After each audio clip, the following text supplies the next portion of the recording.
tonight's Conversations with Great Minds, I'm joined by Guy McPherson, Professor Emeritus of Natural Resources, Ecology, and Evolutionary Biology at the University of Arizona.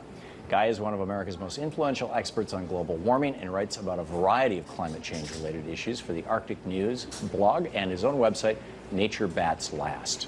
In the field of climate science, Guy is best known for his assertion that runaway global warming is already on a path to cause the extinction of the human race, an idea he has written about in his book, Going Dark. Guy McPherson joins us now from our New York City studio. Guy, welcome to the program. Thank you, Tom. I appreciate the opportunity to be with you today. Thanks for being with us. First of all, just very briefly, if you could give us a little background on who is Guy McPherson and why should we listen to you, your background, credentials, and what brought you to this place. Sorry, the sound is cutting out pretty badly here. I think you asked me to give a background on the situation as it currently stands with respect to climate change. Okay. Yeah. Well, I think I have a slide that I sent you that we can bring up now that shows carbon dioxide levels and how high they are relative to historical records. Carbon dioxide levels today are probably higher than they have been in the last 20 million years. We've had human beings on the planet for about 2 million years. So carbon dioxide levels in the atmosphere alone represent a major threat to the persistence of humans. In fact, looking only at carbon dioxide, John Davies, writing for the Arctic Methane Emergency Group last September, claimed that we're already at a point that we could end most habitat for humans on Earth by 2040. He's taking into account only carbon dioxide in the atmosphere, one of a handful of greenhouse gases we continue to emit. Tim Garrett had an excellent paper in Climatic Change published in November 2009, but actually submitted in 2007. So we've known since 2007 that only collapse of industrial civilization prevents runaway climate change. That goes back a long time now. That's 7 years since we've had that information. And obviously we haven't experienced collapse. By collapse, what Tim Garrett is talking about, what I'm talking about, is no fuel at the filling station, no food at the grocery store, no water coming out of the municipal taps. If we don't cease industrial activity, in other words, all industrial activity, we will trigger runaway greenhouse effect. Only collapse prevents runaway greenhouse. And that's just looking at carbon dioxide in the atmosphere. If we go to another slide, I sent you a slide that shows that Earth is within 1% of being uninhabitable. About 1.5 kilometers closer to the sun, according to a paper published last year in the Astrophysical Journal. And Earth goes out of the habitable zone because we get too close to the sun. Mm-hmm. The Earth is this little dot up in the upper right-hand corner. Again, that assumes only one of the many greenhouse gases that we're emitting. So we're so close to the sun, we're so close to the inner edge of the habitable zone for life on Earth that even a minor change in atmospheric composition could push us out of the habitable zone. Well, we haven't made minor changes in the atmospheric chemistry of the Earth. We've made major changes in the atmospheric chemistry of the Earth. We're at approximately 400 parts per million carbon dioxide in the atmosphere compared to the 280 parts per million when industrial activity began in the 1700s. We're at nearly 2,000, maybe 1,800 or so parts per billion of methane in the atmosphere relative to about 700 parts per billion at the beginning of the Industrial Revolution. So just considering those two of a handful of greenhouse gases, we've made major changes in atmospheric composition within a relatively short period of time. And so it appears that we could push Earth out of the habitable zone by making profound changes in atmospheric chemistry. Okay. You've probably heard about the contrarian myth that the Earth's temperature has plateaued, global average temperature has plateaued within the last 15, now 16 years, since March of 1998. Well, we now know that heat, and I sent you a slide that shows where that heat is going. If you'll take a look at that slide that shows there's been an acceleration of heat content in the oceans since 1998.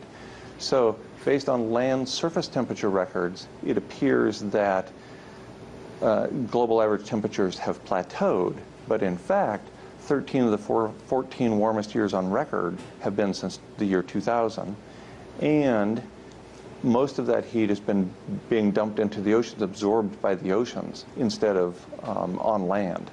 Well, as we know, ocean is 2/3 or so of the total cover of the Earth. And so that's a lot of potential heat going into the oceans. It could be that when we have an El Nino event, as appears relatively likely later this year, it could be that a bunch of that heat is released from the oceans. Looking at one of the 30 irreversible feedback loops we've triggered, or self-reinforcing feedback loops, that of methane in the atmosphere. If you'll take a look at that slide of the globe that shows methane concentration in the atmosphere, you can see that particularly over the northern hemisphere and especially over the Arctic, we see a tremendous amount of methane being released into the atmosphere. That was not there 50 years ago.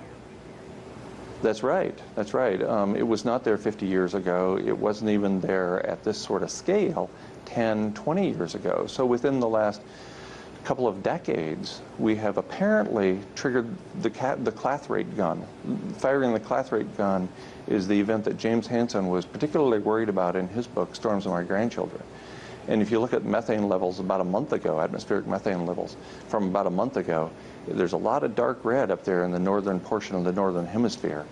And that dark red indicates a lot of methane in the atmosphere. Just that one self-reinforcing feedback loop, methane bubbling out of the Arctic Ocean, which is reported in the scientific literature in Science in March of 2010, that one self-reinforcing feedback loop is equivalent to 1,000 to 10,000 gigatons of carbon, compared to the about 300 gigatons of carbon we burn through burning fossil fuels so far. Since 1850? We know, go ahead, I'm sorry. Since 1850. From 1850 to now, we've burned about 300 billion tons of that's right, carbon about dioxide. 300 gigatons. About 300 gigatons of carbon through burning fossil fuels. And this is considerably more than that. Yeah. This is nearly 40 times, up to nearly 40 times the carbon equivalent found in the methane just in the Arctic alone. And there's methane in the permafrost, and there's methane in the Antarctic as well. So there's methane coming from all kinds of sources. Just that one source, methane coming out of the Arctic Ocean, threatens to release far more carbon equivalent than we burn by burning fossil fuels. According to the authors of a paper in Nature in July 2013, a 50 gigaton burp of methane is, quote, highly possible at any time. So it could be, we have a 50 gigaton burp, that's equivalent to more than 1,000 gigatons of carbon burned by fossil fuels. That's highly possible Which is at almost any time. 3 times what we've burned since we started the Industrial Revolution, within a matter of weeks or months. That's right. And as reported in the journal literature in a paper in Global Policy from September 2012, a suite of amplifying feedback mechanisms such as massive methane leaks from the subsea Arctic Ocean have engaged. So it's pretty clear, even in the very conservative scientific literature, that we have triggered a number of self-reinforcing feedback loops. And in particular, this one, runaway methane, could trigger a runaway greenhouse event. And in fact, that's the conclusion of Sam Carana and Malcolm Light, both writing for the Arctic Methane Emergency Group. So if we go to the final slide I sent you, it shows a runaway event, a polynomial or exponential curve fit to the data and extended forward, and whereby we see a global average temperature of more than 4°C by 2030 and more than 10°C above baseline by 2040. We haven't had human beings on a planet at 3.5°C above baseline. So 4°C or 10°C above baseline, those are very large numbers. I want to read to you the conclusion Malcolm Light reached in January of this year, January 2014. He says, quote, the Gulf Stream transport rate started the methane hydrate gun firing in the Arctic in 2007, when its energy per year exceeded 10 million times the amount of energy per year necessary to dissociate subsea Arctic methane hydrates, end quote. So it's pretty clear at this point that we have fired the clathrate gun, and that self-reinforcing feedback loop alone takes us to uninhabitability of this planet for human beings in a relatively short period of time. So you're talking about something like the Permian mass extinction or the Permian Eocene thermal maximum, a period of time where most species on Earth and in the sea die, including us? That's right. And that's what right. kind of time scale? Well, we're human animals, and so we need habitat. This isn't... humans won't go extinct because it becomes too warm and we're not able to adapt to that warm temperature, because it becomes too cold and we're not able to adapt. Rather, it'll come because the plants and the plankton in the ocean, the plants on land and the plankton in the ocean, can't respond very quickly to the very rapid changes that are occurring. So we've already lost approximately half of the plankton from the ocean in the last few decades at 0.85 C above baseline. So you can imagine when we get to 2 or 3 or 4 degrees C above baseline, above the beginning of the Industrial Revolution, that it's quite possible, and I would say probable, that we won't have a significant number of plankton in the ocean at all. And same thing for land plants. We have these huge temperature swings that are going on right now. We get up to 125, 130 degrees Fahrenheit. That's sufficient to denature proteins in land plants and kill all the land plants. And they just can't adapt quickly enough. How soon? Well, according to Carana's analysis, we get there by 2030. To more than 4C by 2030 and more than 10C by 2040. It certainly could happen that quickly.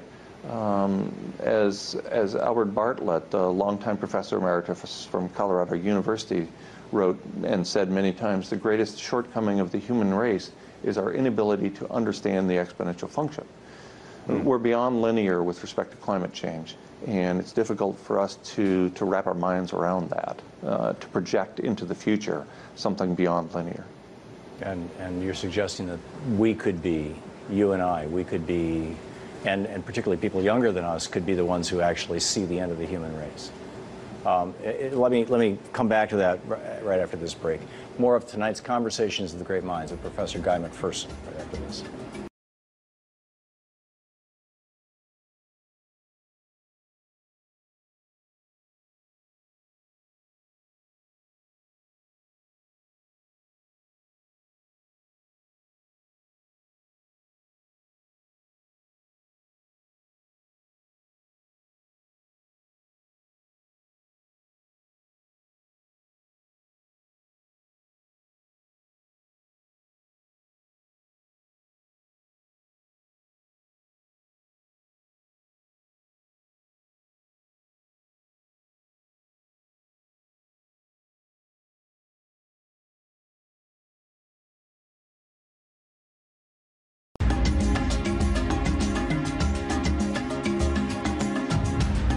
Welcome back to Conversations with Great Minds. I'm speaking with Guy McPherson, Professor Emeritus of Natural Resources, Ecology, and Evolutionary Biology at the University of Arizona, and author of the book Going Dark. And Professor McPherson, just to summarize the last segment when we were talking, essentially you were suggesting that we could see an extinction not just of frogs and minnows, but of humans within the next 15 to 40 years. Is that a reasonable restatement? Yes, that's absolutely right. You know, we drive some 200 species to extinction every day, and at some point the species we drive into the abyss becomes us. I suspect the vanishing point drives nearer every day. We need many of those species for our own survival. So what are we to do? What are we to do? In my opinion, we're to act with decency. We're to act as we should have always acted. We should act as if our time on this planet is short. And by the way, even if I'm wrong, even if all the data are wrong, even if all the forecasts are wrong, even if all the projections are wrong going into the future, I would suggest that we can act more decently than most of us have going forward. And it might actually make for a better set of human relations. Instead of grubbing for that next dollar, let's give away our time and give away our material possessions and act as if other people actually matter. Let's live here now with the ones we're with and act like that's what's important, because I suspect it is. The essence of your argument then is that there's nothing to do because we passed the tipping points years ago, maybe even decades ago, and this Thelma and Louise car has already gone off the side, off the edge of the canyon. It just hasn't hit the bottom yet. Yes, that's right. We know now that there's a 40-year lag between emissions, greenhouse gas emissions, and temperature rise. So the temperature rise we see today is a result of burning fossil fuels and releasing methane into the atmosphere by 1974. So we also know that we've emitted more greenhouse gases in the last 29 years than in the previous 236 years combined. None of that has been manifest in temperature change yet. It's baked into the cake. It's already a done deal, but we are not seeing temperature rise as a result of that. So what, during previous mass extinctions, how did this play out? Well, during previous mass extinctions, during the Great Dying some 251 million years ago, more than 90% of the taxa, more than 90% of the species went extinct over a span of thousands of years. We're in the 6th great extinction. There were 5 truly profound extinction events in planetary history before this one. The 6th great extinction is the one driven by us, and it's progressing more rapidly than any of the previous great extinctions. So we know that we could lose 90% or more of the species on the planet. We know that with respect to temperature rise, large-bodied mammals are going to have a really tough time adapting to the kinds of conditions we've seen in the past. With only a few degrees temperature rise in a short period of time, we lose habitat for mammals. Instead, what we're going to have habitat for is herpetofauna, lizards and snakes, those sorts of species. So we go back to, well, after the last great extinction, what came out of that was the age of the dinosaurs. Is that what's going to replace us? That's right. So can you envision anything that we could do right now, no matter how extreme or radical, anything that we could do right now that could stop this and give the human race another chance to get it right? Some people have proposed geoengineering, in particular putting various particulates into the atmosphere to reflect the solar radiation back out into space. But we now have a half a dozen refereed journal articles, all of which indicate that geoengineering in its various forms will either make no difference or will actually make matters worse, and in some cases far worse. So given that we're so desperate now, we're willing to try geoengineering, and that those geoengineering strategies have been largely negated for their potential to improve the situation, I think there is nothing I know about that we can do to turn the ship around. Didn't the last IPCC report specifically call for more research into geoengineering? And if so, isn't that almost an admission that the statistics that you're talking about are there, but they don't want to just put it forward? I try not to sound like a conspiracy theorist here. Yes, that's a very conservative body putting out a very conservative report, the Intergovernmental Panel on Climate Change. And in their assessment, which came out just a few days ago, in fact, they admitted that geoengineering appeared to be the only viable strategy to reverse climate change at this point. Right. So if you have a very conservative body indicating that, and by the way, they didn't suggest any geoengineering strategies. All the papers that have pointed out that geoengineering is probably not a very good idea have come out just since November or December of last year. So there's a suite of them that have come out in a short period of time. And geoengineering is things like putting titanium dioxide into jet fuel so that we whiten the cloud layer, or putting iron oxide, rust filings, iron filings into the oceans to increase the bloom of algae, to suck out CO2. That's exactly right. The most commonly promoted one of those is solar radiation management, or putting some sort of particles up into the atmosphere, like sulfates, for example. And in fact, Clive Hamilton, in his book, published April a year ago, the book called Earth Masters, he points out that when sulfates drop out of the air, when industrial activity ceases, the temperature will warm in a relatively short period of time, we're talking days or weeks, will warm 1.1 C above what it's at right now. We're at 0.85 C right now. Well, that takes us to 1.95 C, let's call it 2. So even collapse, as called for by Tim Garrett in his paper written 7 years ago, even collapse takes us to the political target of 2C. Right. And even James Hansen has recently concluded that 2C is horribly optimistic, that 1 is the Rubicon we can't cross. I suspect we crossed the Rubicon that matters, and that's the one that triggered all these self-reinforcing feedback loops. Back in the 70s. That's right. I mean, the emissions were produced in the 70s, and we've learned about the self-reinforcing feedback loops within the last 4 years or so. Right. You know, Thomas Malthus famously suggested, actually he was talking about how there are cycles of population building up and dying off, building up and dying off. Well, people badly misunderstand Malthus, but let's go with their misunderstanding of him, that eventually we would overpopulate ourselves to death. And, you know, it didn't quite work out that way. And similarly, back in the 1970s, after Paul Ehrlich published his book, The Population Bomb, in 71, I think it was, and he was saying that, you know, by 1990 we would have mass famines around the world, and by 2000 you'd have wars and resource wars and things like this. And he had this bet with Julian Simon, who said, don't worry, everything's cool, humans are, you know, we're Homo sapiens, we're the wise, you know, humans. And we will figure it out. And they bet on a basket of commodities, because Ehrlich said, you know, we're running out of this stuff, zinc and copper and all these things. They bet on a basket of commodities, and I think the bet was a decade-long bet, it might have been 5 years, that the price would go up, and Ehrlich bet it would go up. Julian Simon bet it would go down. Simon won the bet. We actually started recycling things, we started being more efficient.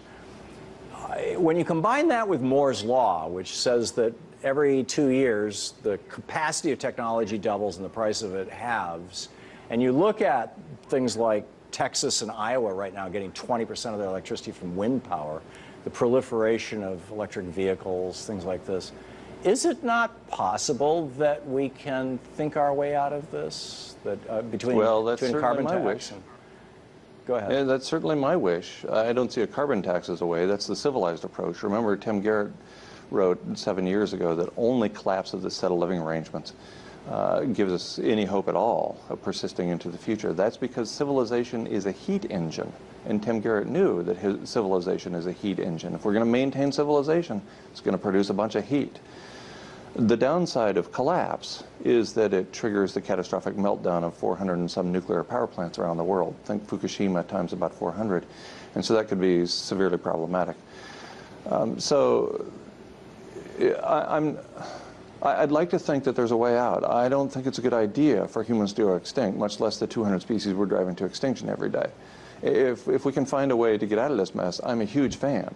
I just don't see it in the data and in the projections at this point. I believe within 100 miles of here in Washington, D.C., there's a mountain where that was built, this was hollowed out back in the 1950s during the Cold War, where they take the president and the vice president and some members of Congress and basically put them along with a couple hundred people, support people, and lots of technology, sort of a Biodome 3, so that they could survive a nuclear war with the Soviet Union. I mean, that's how it was originally written. I've heard people talk about the Fortress of Solitude, that the Pentagon and the military is working on something up in the Arctic where humans could survive a great extinction like this for dozens, if not hundreds of generations. Do you think we should be having that kind of conversation, or colonies on Mars or the Moon? I think first we should do no harm, and clearly we've done a tremendous amount of harm. We're desperate for these kinds of solutions now because the situation is truly desperate. So I would go back to first do no harm, and let's not think we can maintain this set of living arrangements without any consequences. As it turns out, we can't have infinite growth on a finite planet with no consequences. You know, one of the statements Julian Simon made, I'm glad you brought up that bet, was that we can continue to grow the human population at the current rate for the next 7 billion years. Well, at the time he made that statement, if we had continued growing the human population for 7 billion years, the human population alone, the mass of humans, would have been larger than the entire universe. So projecting out into the future is dangerous for 7 billion years, or even for the next 20 years, as some of these models have done. Could they be wrong? Yes, and I certainly hope so. The data don't indicate as much, but I certainly am wishing for a better outcome for our species and the many, many others with which we share the planet. Yeah. We have just 30 seconds left. Advice, thoughts, hospice? My advice is to be here now, to focus on the now, because this is what we have. And I suspect if you live to be 100, and maybe we all will, then still when you look back at your life, you're going to remember a few moments. The moments are what we have. So let's create those fantastic, joy-filled, joyful moments. Let's be here now with the ones we're with. Let's treat the living planet and other human beings with decency and respect, and maybe treat ourselves with a little dignity, because no matter how this turns out, I don't think that's bad advice. Professor Guy McPherson, thank you. Thank you, Tom. To see this and other Conversations with Great Minds, go to our website at conversationswithgreatminds.com.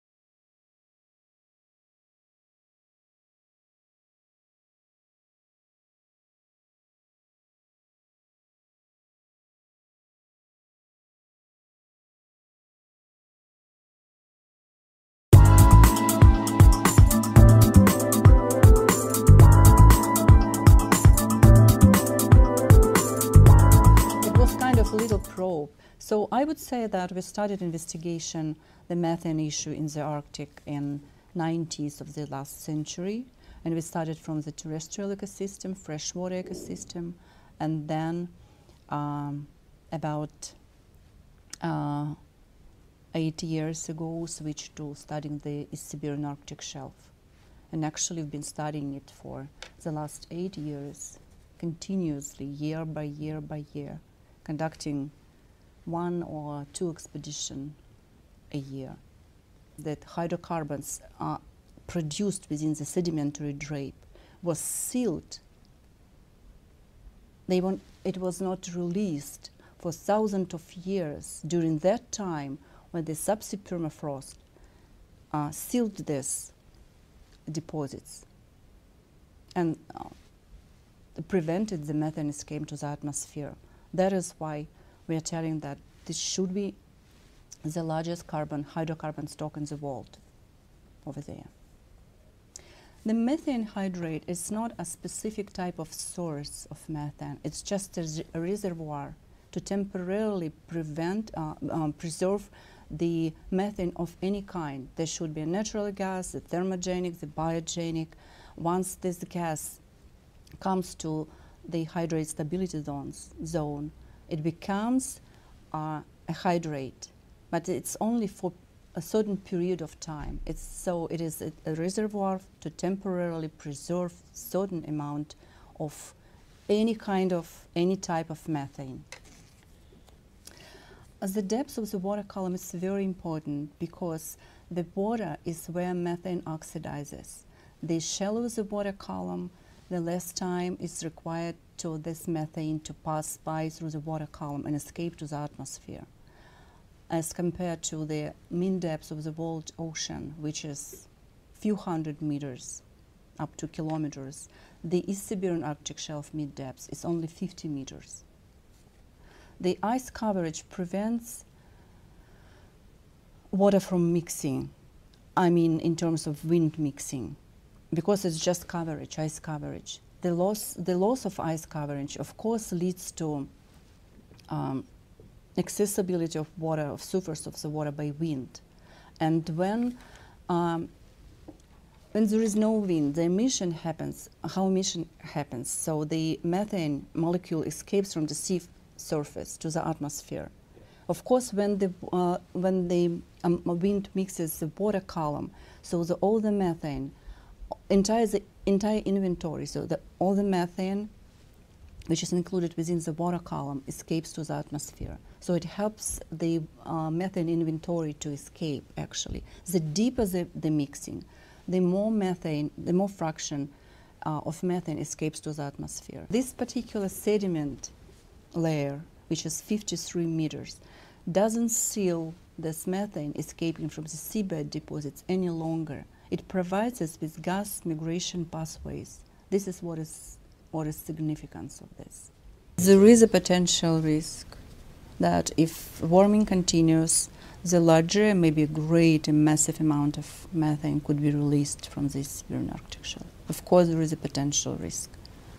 And in terms of potential risk, I would say that this Siberian Arctic shelf is the most potential because, as we said, the carbon pool is huge and the water shallow is very shallow, and the warming occurs stronger than in different areas of the world ocean.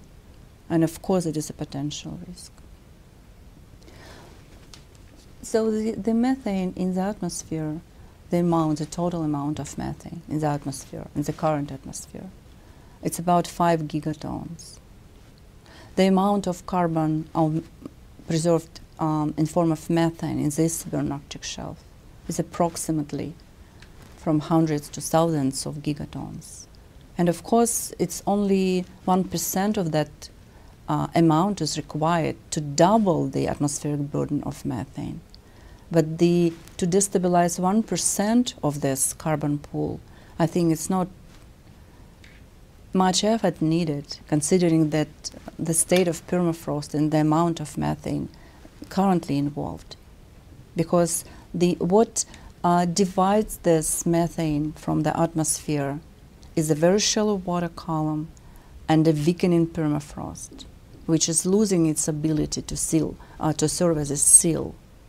And this is, I think it's not a matter of thousands of years, it's a matter of decades, I think. Maybe at most 100 years, but I think it's a matter of decades. I believe that it would happen anytime. It might potentially happen because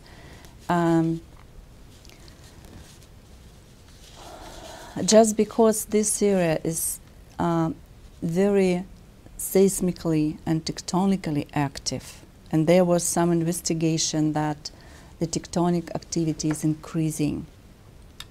And the seismic activity is, what is seismic activity? It's destabilization of these grounds. It's just mechanical forcing destabilization.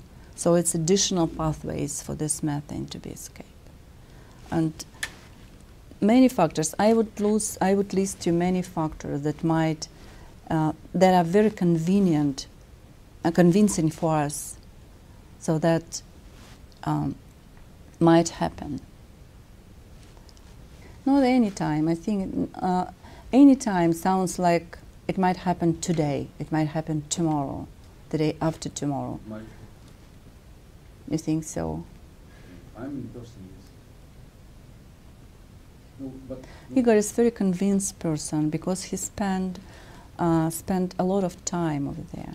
And if, for example, a few years ago we could reach the certain sites from the fast ice. Fast ice is annual ice, and we can reach quite easily to certain sites, hundreds or tens kilometers from the coast. But last 2 years we couldn't do that because the ice was broken. It was polynias, it was brines, it was leads. So that means that, and where the sea ice should be about 2 meters thick, it was 40 centimeters thick. That means that the processes, all the processes that serves destabilization of everything, of the sea ice, of the water column, of the currents increasing, the currents, I mean the movement of water beneath the sea ice increased.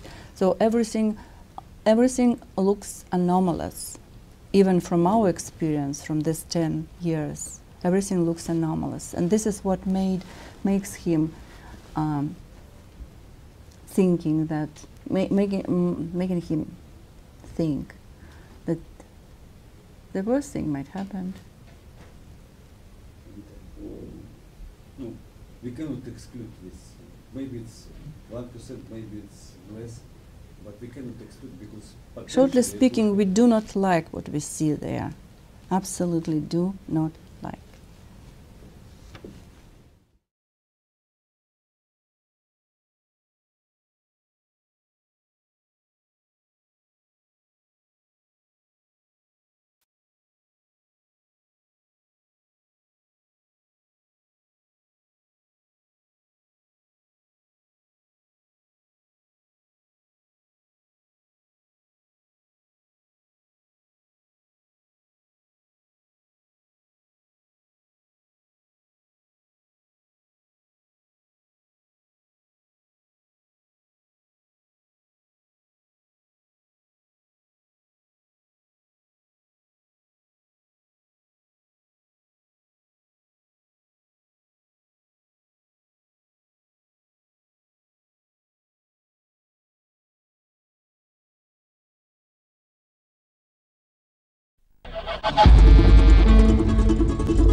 O clima do nosso planeta resulta de um equilíbrio complexo. Ao desenvolverem-se, as sociedades lançam para a atmosfera diferentes gases, ditos de efeito de estufa, e a sua concentração modifica esse equilíbrio. Como é que a máquina climática se vai adaptar? Como é que as temperaturas vão evoluir? Que consequências devemos enfrentar ao longo das próximas décadas? No Japão, uma supercalculadora foi especialmente concebida para dar respostas concretas a essas perguntas. O simulador terrestre. Composta por mais de 5.000 processadores, é atualmente uma das 10 máquinas mais potentes do mundo. Graças a essa ferramenta única, uma equipa que reúne os mais eminentes climatologistas japoneses conseguiu criar um modelo muito preciso do sistema de trocas que rege o clima da Terra. Em seguida, introduziram nessa simulação os dados das previsões de emissões de gases de efeito de estufa para o século XXI. Desses cálculos, nasceu uma projeção da evolução do clima do planeta em 2100.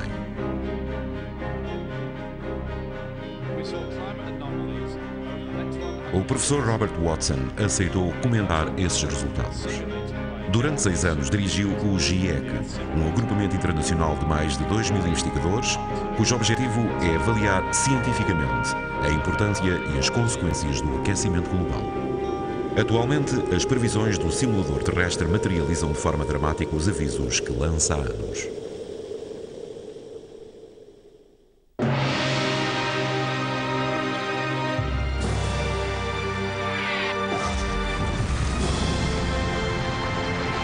Aquecimento global, ano 2100.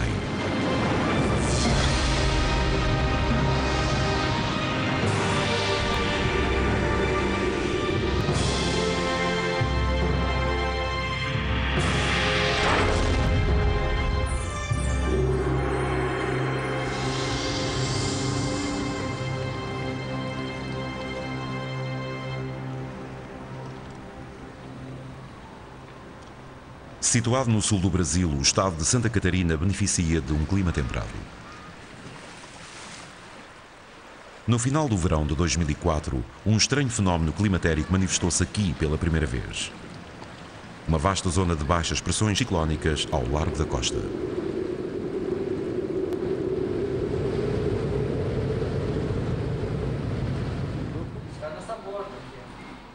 No Instituto Meteorológico do Estado de Santa Catarina, Clóvis Correia monitorizou essa anomalia desde a sua aparição.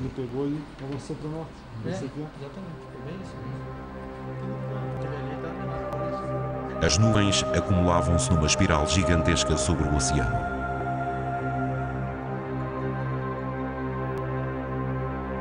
Essa formação nebulosa fazia lembrar um ciclone tropical. Porém, os ciclones tropicais, também denominados furacões ou tufões, tinham-se formado sempre, até ao momento, próximo do Equador, para se afastarem em seguida e se dirigirem para latitudes elevadas. Nunca nenhum fenómeno deste tipo tinha sido detectado no Atlântico Sul. Além disso, essa depressão não se desenvolvia na cintura tropical, mas mais ao sul, numa zona temperada. Fiquei surpreso, na realidade posso usar esse termo. Não temos experiência sobre isto, é um fenômeno que acontece nos trópicos, né? Então, realmente nós estranhamos muito o que estava acontecendo. Um ano antes, quando o simulador terrestre começou a emitir os seus primeiros resultados, os investigadores ficaram surpreendidos ao verem surgir, entre as projeções, um fenómeno absolutamente surpreendente: a presença de um ciclone tropical ao largo do Brasil. Foi muito bizarro. Os ciclones não deveriam ocorrer naquela região. Pensámos que se tratava de um erro do programa. Estaria aquilo que tinham considerado uma aberração em vias de se tornar uma realidade? O simulador terrestre tinha antecipado um fenómeno meteorológico totalmente novo? O movimento da espiral de nuvens crescia sobre o Atlântico, até surgir uma característica indiscutível: o olho do ciclone. Uma equipa da NASA acompanhava a evolução da situação através de imagens via satélite.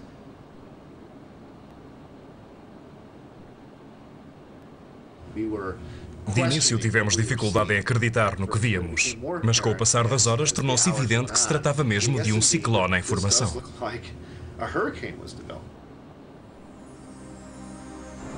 A NASA divulgou que os dados relativos aos ventos e a natureza das nuvens confirmavam que se tratava do primeiro ciclone tropical observado ao largo do Brasil. Nesse momento, os barcos de pesca que operavam na zona já estavam perdidos no coração de uma gigantesca tempestade. Em terra, o ciclone destruiu cerca de 40 mil habitações, provocando mais de 500 feridos e 11 mortos ou desaparecidos. Essa tragédia confirmou que fenómenos radicalmente novos poderiam começar a manifestar-se. Mas ela também demonstrou a assustadora pertinência das previsões do simulador terrestre.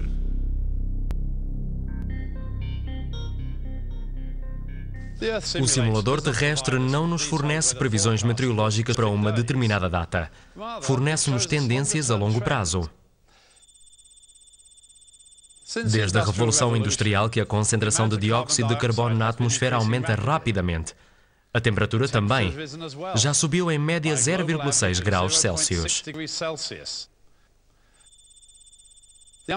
O GIEC calcula que dentro de um século a concentração de dióxido de carbono deverá atingir os 960 ppm, ou seja, 2,6 vezes mais do que atualmente, se o desenvolvimento da economia mundial e o consumo de energias fósseis prosseguirem no ritmo atual.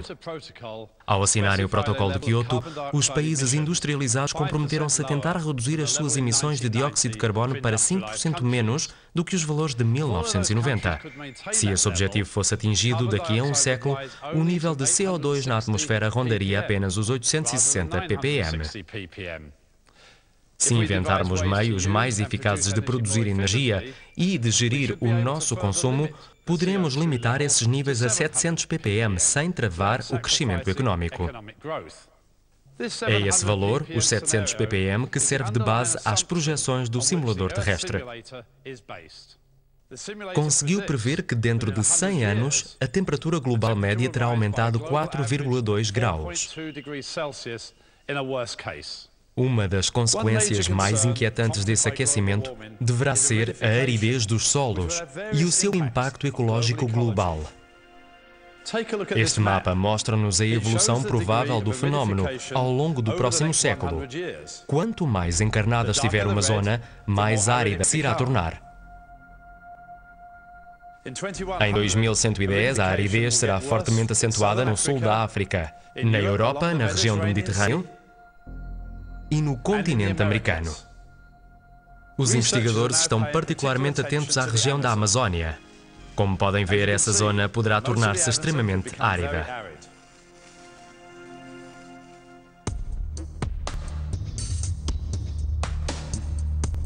A interação única da água e da vegetação confere à floresta amazónica toda a riqueza do seu ecossistema. Essa floresta tropical, que se estende por quase 8 milhões de quilómetros quadrados, é atravessada de ponta a ponta pelo Amazonas, o maior rio do mundo a nível de débito. Entre agosto e outubro de 2005, a região foi vítima de uma estação seca excepcional, que deu ao mundo o vislumbre daquilo em que a Amazónia se poderia tornar numa centena de anos. Este rio gigantesco, cujo caudal pode atingir os 10 km de largura, ficou quase seco. A verde claro, podemos ver a erva que cresceu na zona seca do seu leito. Em determinados locais, o nível baixou 5 a 10 metros. A superfície do rio ficou coberta de peixes mortos. A quantidade de água restante não continha oxigênio suficiente para os manter vivos. Há 48 anos que eu tenho aqui, nesse local, morando aqui, e nunca tinha visto uma seca dessa que nem aconteceu esse ano, né? Porque ainda está morrendo lá dentro, mas não estamos mais pegando devido à água estar poluída já pela mortandade que morreu, né?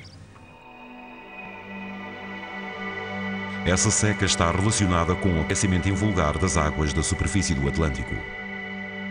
Habitualmente, o ar carregado de umidade do oceano sobrevoa a bacia da Amazónia e embate na Cordilheira dos Andes.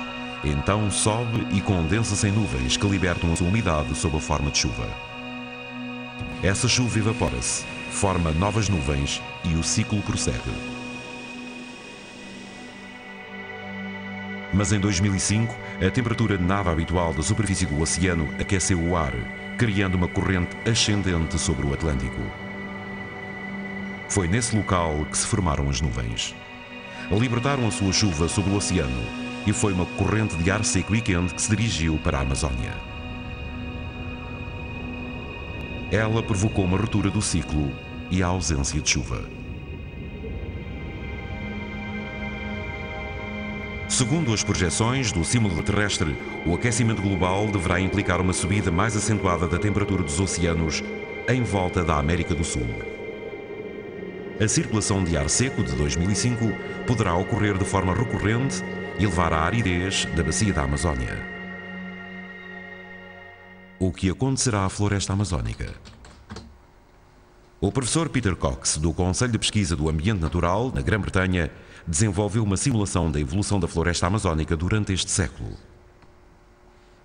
Os resultados são perturbadores. Na segunda metade do século, a secura dos terrenos deverá provocar o aparecimento de zonas desertificadas.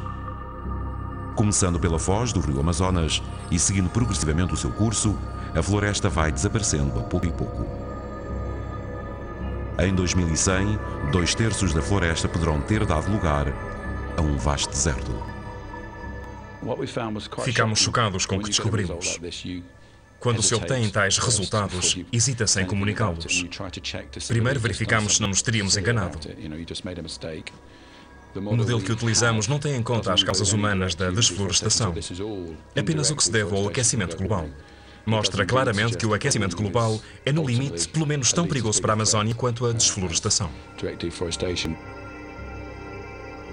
Vejamos como poderia ocorrer a desertificação da Amazónia. As precipitações reduzidas implicam falta de água para a vegetação e algumas árvores enfraquecem. Quando uma zona começa a secar, o processo acelera nas zonas limítrofes. Desenvolve-se a savana, posteriormente substituída por ervas. O clima torna-se cada vez mais seco e até a erva terá falta de água. Em 2100, a Amazónia não é mais do que um imenso deserto. A desertificação da Amazónia arrisca-se a ter ela própria uma influência no aquecimento global. As árvores da floresta amazónica absorvem uma quantidade gigantesca de dióxido de carbono. Se a Amazónia se convertesse num deserto, 180 mil milhões de toneladas de CO2, ou seja, o equivalente a 8 anos de emissões mundiais, seriam libertadas na atmosfera. O aquecimento aceleraria e agravaria ainda mais a desertificação. É um ciclo vicioso. De acordo com uma outra simulação, a aridez poderia ter um impacto importante a nível dos nossos recursos alimentares.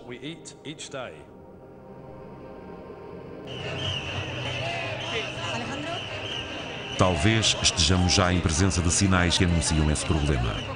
Em julho de 2005, no sul de Espanha, 75 mil agricultores manifestaram-se. A água era o alvo das suas reivindicações.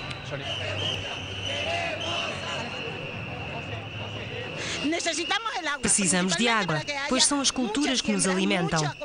A água é fundamental.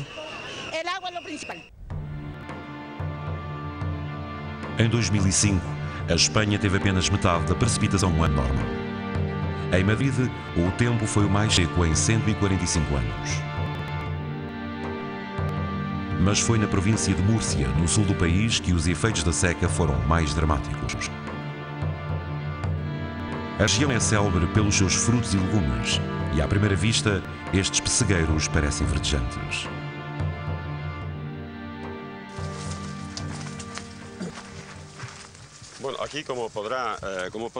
Repare neste pêssego.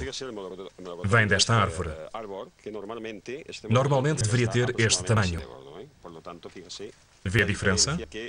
A que é que se deve? Essencialmente à falta de água.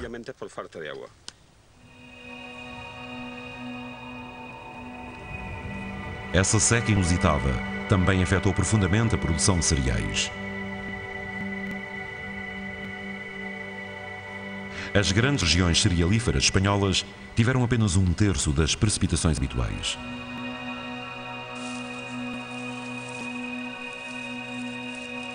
A família de Tomás Lorenzo explora esta terra há gerações. Ele cultiva trigo em mais de 90 hectares.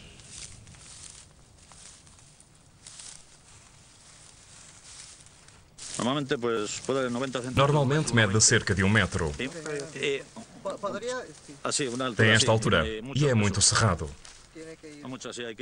Temos de o afastar para passar. Isto é terrível. É uma catástrofe. Normalmente as espigas têm muito grão.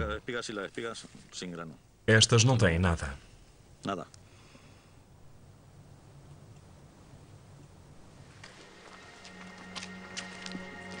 Eis o silo de cereais. Em princípio, deveria estar cheio até ao teto.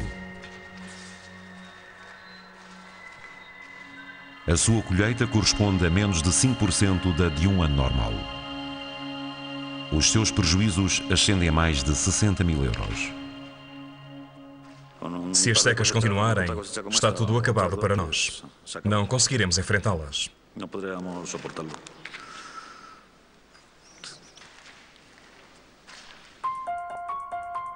Em 2005, a produção de cereais espanhola caiu mais de 40%. O governo teve de pedir à União Europeia uma ajuda de 8 milhões de toneladas de trigo. Mas há anos que a aridez do clima espanhol se vem acentuando. A evolução das temperaturas em Espanha nos últimos 40 anos ilustra claramente essa tendência. Quanto mais sobe a temperatura, mais os solos secam. Como irá evoluir esta situação?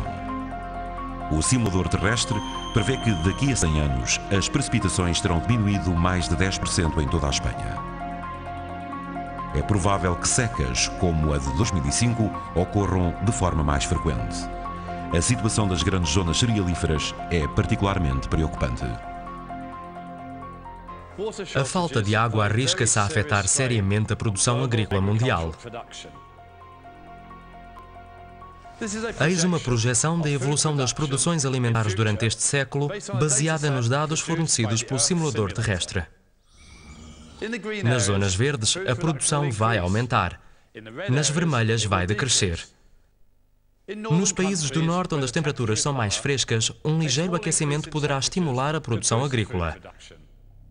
Porém, na maior parte dos países tropicais ou subtropicais, ela deverá diminuir. As áreas afetadas serão a região do Mediterrâneo, o sul de África e o sudeste asiático. As regiões que mais sentirão esses efeitos serão os Estados Unidos e a América Central. A produção agrícola deverá baixar em quase todo o mundo.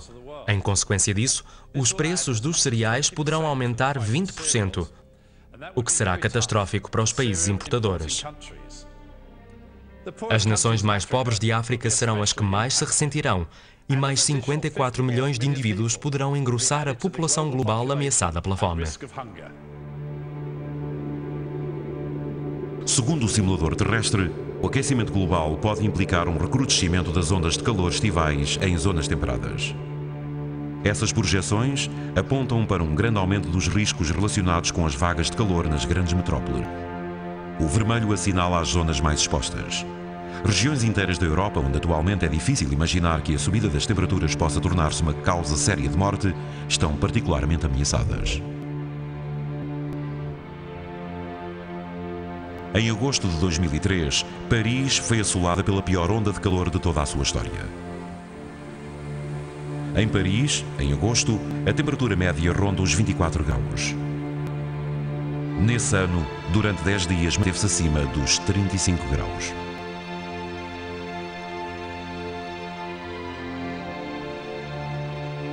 A ausência de nuvens durante todo o mês de junho tinha secado completamente o ar sobre a região. No mês de agosto, a zona de altas pressões, que normalmente se mantém sobre o norte da África, deslocou-se para cobrir toda a França. Foi a combinação da secura do ar e do calor trazido pelas altas pressões que desencadeou a vaga de calor. Paris não está habituada a tais temperaturas e muito poucas habitações estão equipadas com ar-condicionado. Os serviços de urgência foram inundados de chamadas. Não perdi os sentidos, mas deixei de ver. Não via absolutamente nada. Estava tudo turvo, negro. Tive muito medo, pois pensei, terá chegado a minha hora? Um corpo desidratado perde a capacidade de suar e a sua temperatura sobe rapidamente. Se a situação se prolongar, o cérebro e o coração são afetados e segue-se a morte. Os hospitais parisienses ficaram sobrelotados devido ao afluxo de pacientes desidratados, na sua maioria pessoas de idade, que sofriam de convulsões ou tinham entrado em coma. Essa vaga de calor vitimou 15 mil pessoas em França e mais 30 mil em toda a Europa. Devemos esperar que esse fenómeno se repita? Esta curva, obtida a partir dos cálculos do simulador terrestre, indica as temperaturas médias mais elevadas previstas para a região de Paris durante 3 dias seguidos. A partir de 2020, os anos em que as temperaturas ultrapassarão os 35 graus vários dias seguidos, tornar-se-ão mais frequentes. A partir de 2040, vemos surgir verdadeiras ondas de calor. É possível que a vaga de calor de 2003 tenha sido um dos primeiros sinais de alerta dessa tendência. No futuro, as vagas de calor estivais poderão tornar-se uma causa de morte relativamente banal. Muitos países, alguns dos quais foram até agora praticamente alheios a esse fenómeno, poderão sentir-se impotentes perante as consequências desse calor excessivo. O professor Larry Kalkstein, da Universidade de Delaware, baseou-se nos dados do simulador terrestre para calcular a evolução provável do número de mortes provocadas pelo calor nos grandes aglomerados populacionais. Em Tóquio, esse número deverá multiplicar-se por 2,5 dentro de 50 anos e por 11 daqui a um século. Em 2100, Londres deverá ter 47 vezes mais vítimas do calor do que hoje. Nova Iorque, 43 vezes mais. Os cálculos efetuados para 6 das maiores cidades do mundo prevêem todos um aumento significativo. Os números mais impressionantes dizem respeito aos aglomerados situados mais a norte, em zonas atualmente mais frescas. Nas cidades situadas próximo do Equador, poucas pessoas morrem de calor. As temperaturas são elevadas, mas variam pouco. Tóquio, Nova Iorque, Toronto ou Paris são bastante mais vulneráveis, pois num dia podem estar 35 graus e no dia seguinte 20. As pessoas não estão habituadas ao calor. As cidades não estão adaptadas a ele e as habitações também não.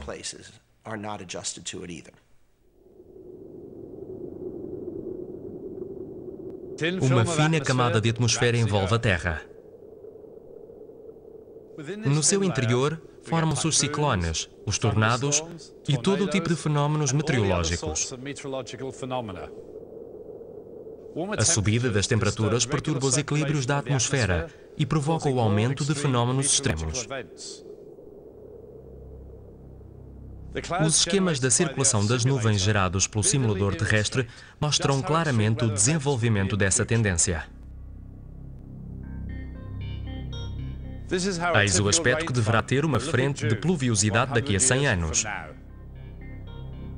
A subida das temperaturas arrisca-se a bloquear o sistema de pressões atmosféricas, o que impedirá as frentes de subirem em direção ao norte. Em consequência, o esquema atual de precipitações arrisca-se a ser ampliado ao extremo. O sul da China terá bastante mais pluviosidade do que atualmente. O norte da China e a Península Coreana muito menos. Essa tendência de polarização do clima corre o risco de se intensificar nas próximas décadas e afetará outras regiões do mundo. Convém referir que nos locais onde a precipitação aumentar quantitativamente, a subida das temperaturas também a intensificará.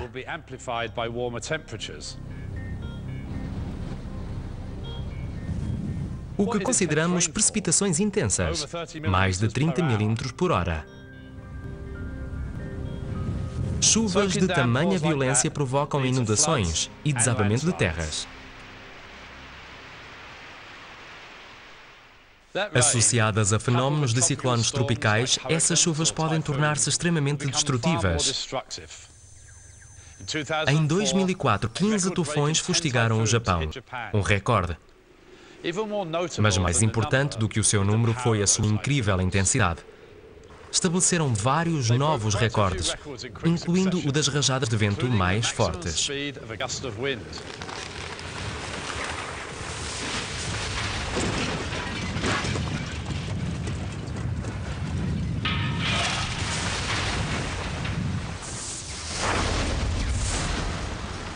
No ano seguinte, 14 furacões formaram-se no Atlântico Norte, onde pela primeira vez ocorreram ciclones de grau 5.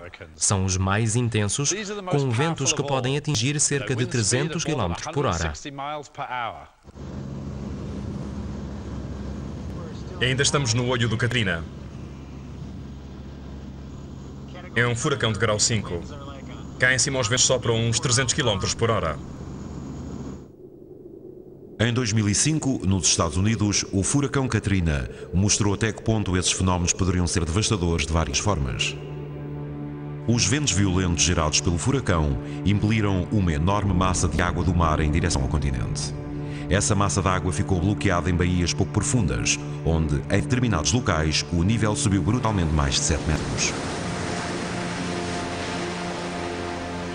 Uma verdadeira onda gigante fustigou a terra durante uma dezena de horas.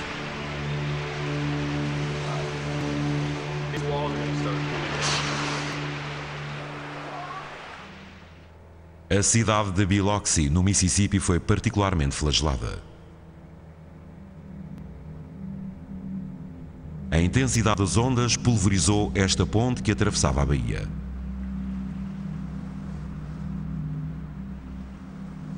A dimensão dos estragos ilustra bem a violência do fenómeno que se propagou 1 quilómetro para o interior da costa.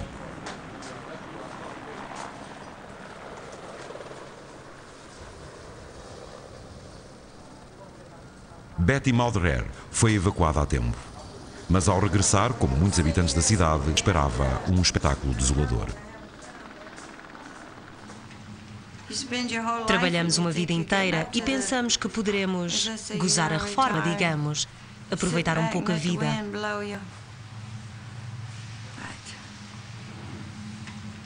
Isto é muito difícil de aceitar. O valor total dos prejuízos provocados pelo furacão poderia chegar aos 130 mil milhões de dólares. O governo americano declarou que o Katrina foi a pior catástrofe que o país viveu.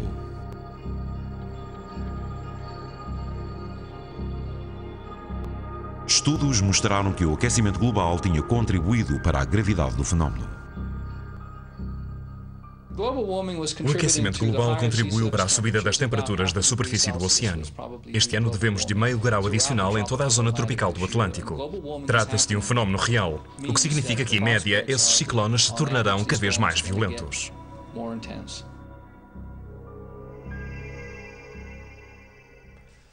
Dentro de apenas algumas décadas, talvez se fale no início do século XXI como o ponto de viragem.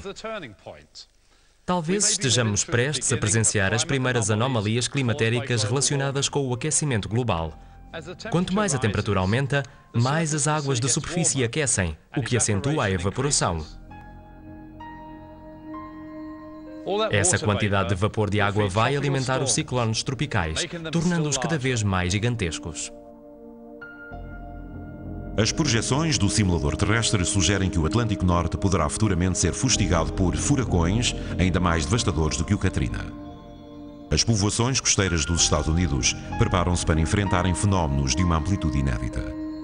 Um estudo de 150 páginas, encomendado por vários estados, pela Agência Federal de Gestão de Catástrofes e pelo Exército Americano, avalia os danos que poderia provocar a chegada a Nova Iorque de um furacão de grau 4. O cenário é digno de um filme catástrofe.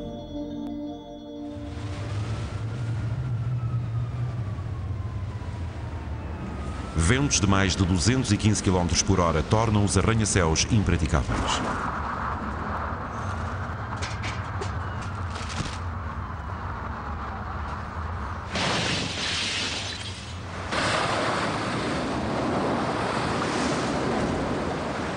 O nível das águas, que subirá a mais de 9 metros, engolirá ruas, linhas de metro e túneis.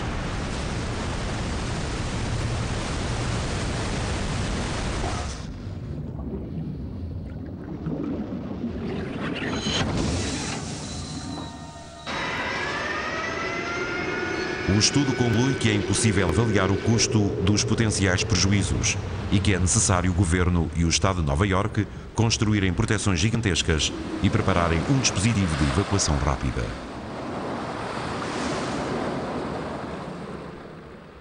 Muitos países podem ver-se obrigados a despender somas monetárias avultadas para se proteger de catástrofes naturais, como vimos no exemplo dos Estados Unidos.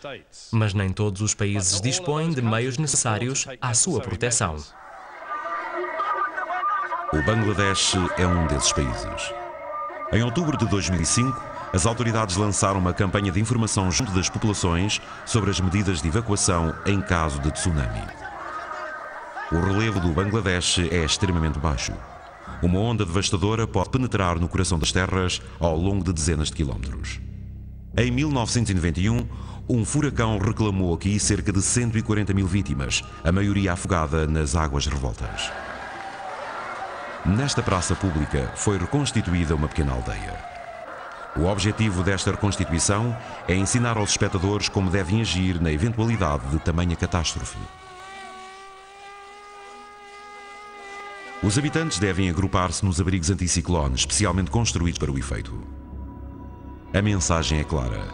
Só um edifício robusto, com pelo menos 2 andares, pode proporcionar uma verdadeira proteção.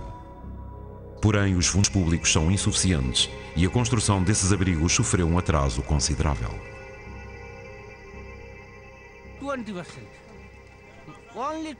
20%. Temos abrigos para apenas 20% da população.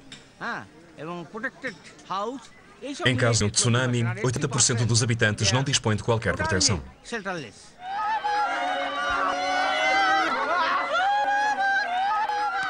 Diariamente, o aquecimento global aumenta o risco de tsunami no Bangladesh.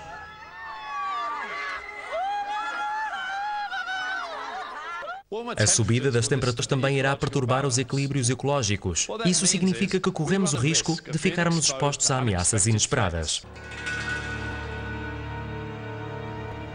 O caso de Taiwan mostra-nos até que ponto alguns graus a mais podem mudar as nossas vidas de forma dramática. A segunda maior cidade de Taiwan, Kaohsiung, tem uma população de 1,5 milhão de habitantes. Em 2005, uma centena de inspetores do Ministério da Saúde percorreu estes bairros de ponta a ponta. Ministério da Saúde, viemos fazer a inspeção por causa dos mosquitos.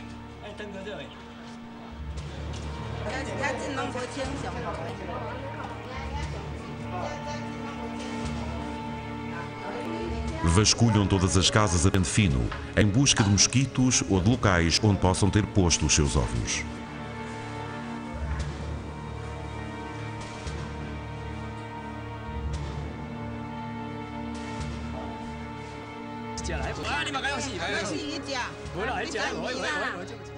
Eis a espécie que procuravam. O mosquito Aedes aegypti, vetor do vírus da dengue. Desde há 20 anos que Taiwan enfrenta novos casos anuais dessa perigosa doença tropical. Originalmente limitado à África, o habitat deste mosquito estendeu-se progressivamente a toda a região tropical. O sul de Taiwan corresponde ao limite superior do seu território. A dengue é uma febre provocada por um vírus que se transmite ao homem através da picada de um mosquito infectado. A primeira infecção provoca uma febre forte e erupções cutâneas violentas. Os que morrem têm sorte. De noite, as dores eram insuportáveis. Como se os insetos me roessem os ossos. Sentia-me sempre fraca e apática. Era um inferno.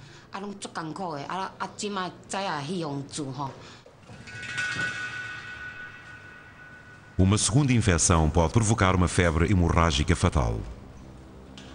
Ryo Chuan-chen vive em Kaohsiung. Em fevereiro de 2002, a sua mulher foi vítima da dengue. Ela tinha sido contaminada uma primeira vez 3 anos antes.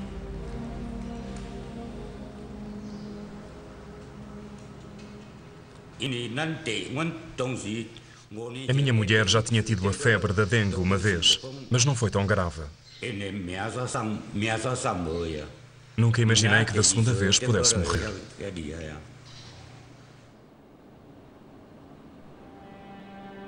Não existe qualquer vacina contra a febre hemorrágica da dengue. Anualmente, provoca a morte de 24 mil pessoas, principalmente na região tropical. Durante a década de 1990, registavam-se apenas algumas centenas de casos em Taiwan. Em 2002, porém, esse número aumentou brutalmente para 5 mil. E como se explica essa explosão?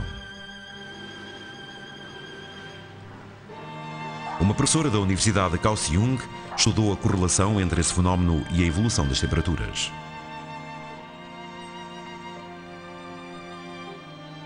Anualmente, o vírus chega à ilha de Taiwan proveniente do continente. Porém, as larvas do mosquito portador morrem quando a temperatura desce abaixo dos 20 graus centígrados. É por isso que todos os invernos o vírus é naturalmente erradicado da ilha. Segundo a professora Pai Chung-hwa da Universidade de Kaohsiung, o aumento aparatoso de casos de dengue em 2002 está relacionado com a subida das temperaturas no inverno. Durante os últimos anos, inclusive no inverno, as temperaturas médias mantiveram-se acima dos 20 graus. Desse modo, as larvas dos mosquitos não foram eliminadas pelo frio. Foi isso que provocou o aumento do número de infectados pela dengue. Pelo menos essa é a minha opinião. No passado, as temperaturas médias de inverno em Kaohsiung eram sempre inferiores a 20 graus. Porém, desde 1997, que se mantiveram frequentemente acima desse limite, mesmo no inverno. Foi isso que permitiu a propagação da dengue. As larvas do mosquito portador sobreviveram ao inverno de 2001-2002 e a epidemia disseminou-se.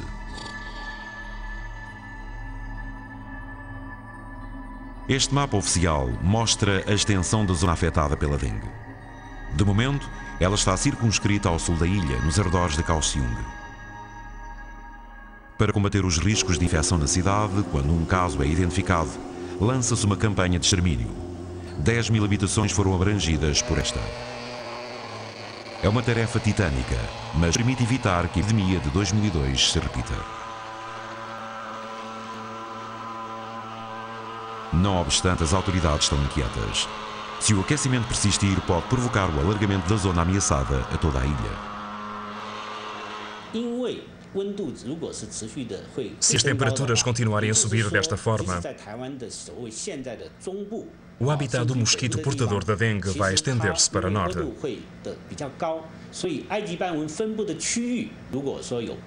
Poderá englobar a região central e até mesmo o norte da ilha.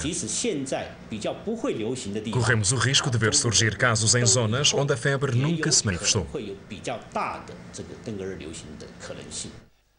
Se as temperaturas continuarem a subir, até onde se propagará a dengue? Este mapa mostra as regiões atualmente ameaçadas por este flagelo. Quanto mais forte é o vermelho, maior é o risco.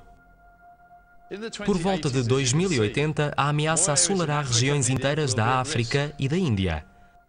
O mesmo fenómeno sucederá nos Estados Unidos. No Japão, o risco atingirá a ilha de Okinawa e o sul de Kyushu. 5.200 milhões de seres humanos viverão sob essa ameaça. Atualmente são apenas 2.500 milhões. Com a subida das temperaturas, há o risco de outras doenças se propagarem, entre elas o paludismo e a cólera.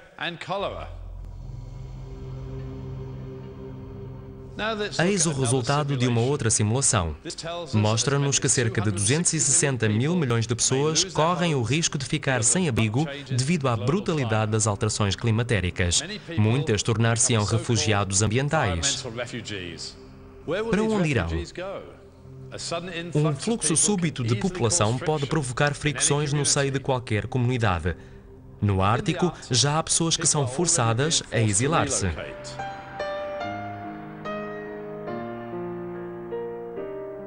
A ilha de Shishmaref situa-se ao largo da costa noroeste do Alasca. Uma faixa de terra estreita com cerca de 5 km de extensão. 600 pessoas vivem aqui. A maioria dos membros desta comunidade pertence à tribo dos índios Inupiaq. O seu modo de vida ancestral tem por base a pesca e a caça. Em breve, porém, terão de deixar a sua ilha. No decorrer dos últimos anos, a erosão destruiu intensamente a costa e muitos habitantes viram as suas casas desaparecer por entre as ondas.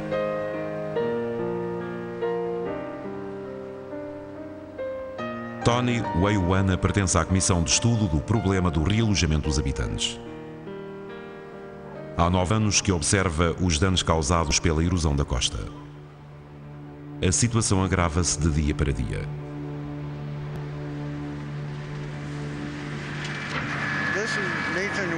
Aquela é a casa do Nathan Weiwana. Caiu na falência por causa da tempestade de anteontem.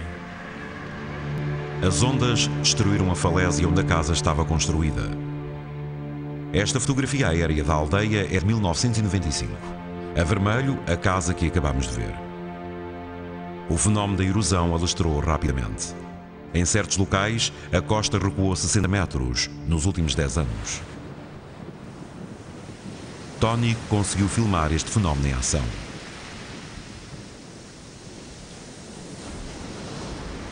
Se o solo que constitui a base destas falésias se desfaz tão facilmente, é porque se trata de permafrost. Quando esta terra gelada fica exposta ao ar livre, derrete literalmente ao ser fustigada pelas ondas. Se a ilha está atualmente tão vulnerável, é por causa da redução da calote glaciar do Polo Norte. Outrora, em outubro, quando as tempestades fustigavam o mar, a costa já estava protegida por um banco de gelo. O gelo funcionava como um paralamas que protegia as terras da erosão. Quando as tempestades chegam e não há gelo do mar, é muito perigoso para a nossa aldeia, pois as ondas embatem diretamente na costa e levam toda a areia.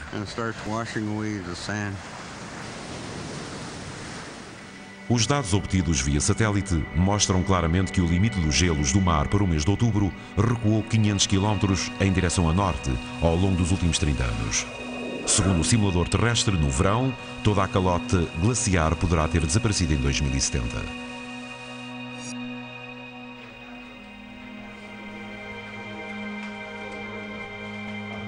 Os habitantes de Shishmaref analisaram o problema sob todos os ângulos. Se a erosão prosseguir a este ritmo, a ilha tornar-se-á totalmente inabitável em menos de 20 anos. Depois de longas discussões, tomaram uma decisão.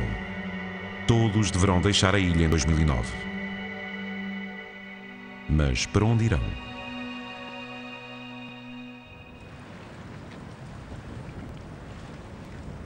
Esta pradaria situada no continente, no Alasca, a uma vintena de quilómetros da ilha, é uma das possibilidades em estudo. Mas para que a aldeia se translade para aqui, seria preciso construir estradas e uma pista de aterragem. Não há fundos para essas obras. Do ponto de vista económico, Seria mais realista pensar numa aldeia já existente, dotada de infraestruturas. Porém, os habitantes da ilha temem que tal implantação possa gerar fricções com a população já existente.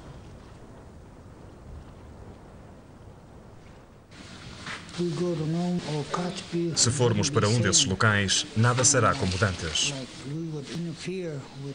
Nunca teremos tranquilidade. De início seremos bem recebidos, mas mais tarde dir-nos-ão: vocês estão nas nossas terras. Vai ser muito difícil.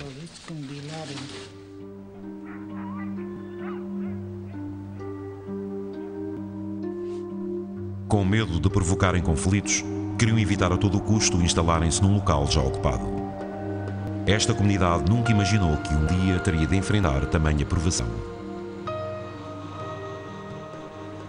De acordo com o relatório do governo dos Estados Unidos, à semelhança de Shishmaref, 184 aldeias sofrem já as consequências da subida das temperaturas. O que se passa no Alasca é apenas o começo. Noutras regiões do globo, inúmeras ilhas ou zonas costeiras estão prestes a ser engolidas pelo mar.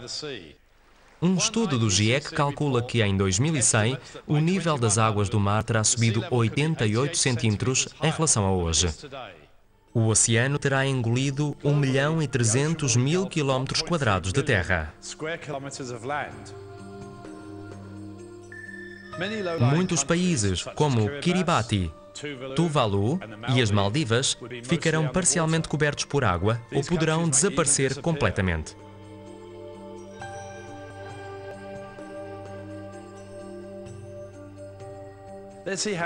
Se esse cenário se tornasse realidade, vejamos quantas pessoas ficariam sem abrigo.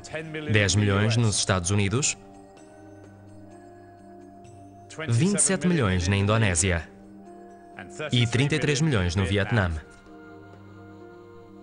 No total, poderiam ser 260 milhões de refugiados ambientais. O deslocamento de grupos vastos de população gera quase sistematicamente fricções. É precisamente isso que preocupa os habitantes de Shishmaref.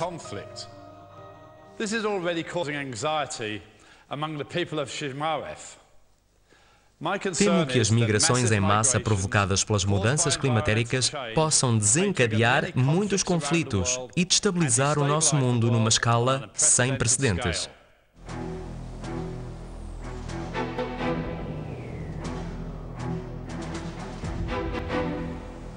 Uma desertificação intensa, vagas de calor urbanas, alargamento das zonas de doenças tropicais, fenómenos meteorológicos extremos e desaparecimento de habitats. As projeções do simulador terrestre mostram-nos até que ponto uma subida de alguns graus da temperatura global basta para nos ameaçar com inúmeras calamidades no próximo século.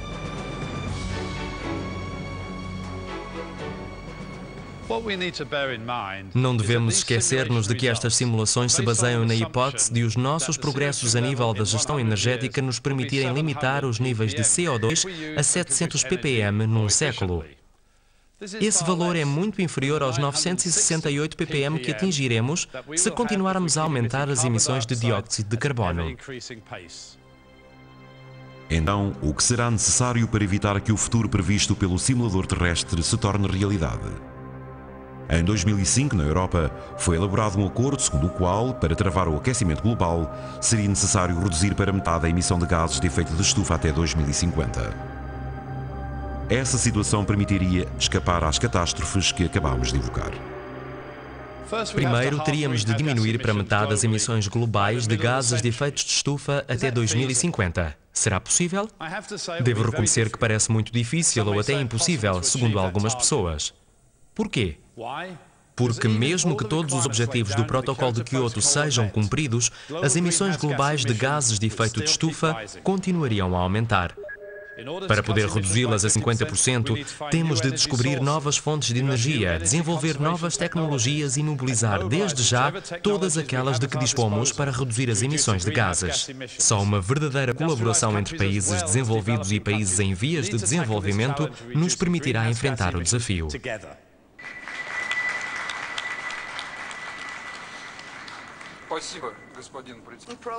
Em 2005, em Toronto, a Europa, o Japão e outros países tentaram que todos aderissem a novas medidas complementares ao Protocolo de Quioto.